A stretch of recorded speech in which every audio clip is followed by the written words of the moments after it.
something different when you buy those $100 Godo or those 80 to $100 Godo tuners as Yeah. opposed to the Wilkinson.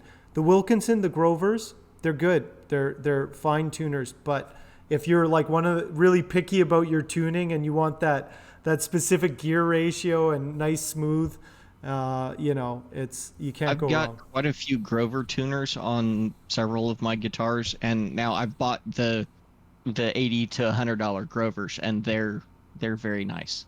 Hmm. These are cast. The bodies, they are not machined. They are cast. Oh, okay.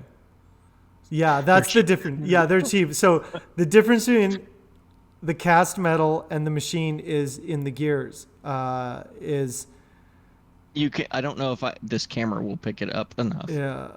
but you can see the seam. Isn't that always the telltale sign? Yeah, you can see where it was. It's got some lettering on the back here.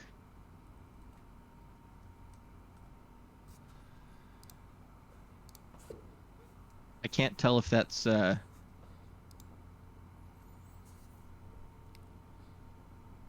my that's light is not very bright here. yeah. I could make it brighter, but No, you have to be mysterious in shadows, Asus. I You know, gotta right? give. Yeah, you gotta. There's a MHRI, and looking at it and the surrounding around it where the part of the tuner meets the back of the headstock, it's very much a cast part. Yeah, You can see the edges and things yeah, where they're not like a CNC machined edge. yeah. And that's machining.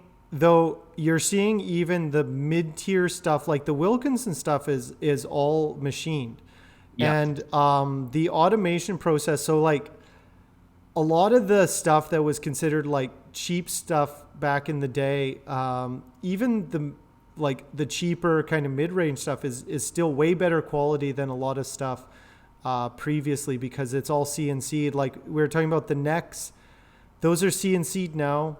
The frets aren't done by people; they're done with plecking machines. Even the low-end necks are plecking machines because it's cheaper. It's cheaper. Those machines cost like $100,000, but you don't need, like they can do how many necks in an hour, right?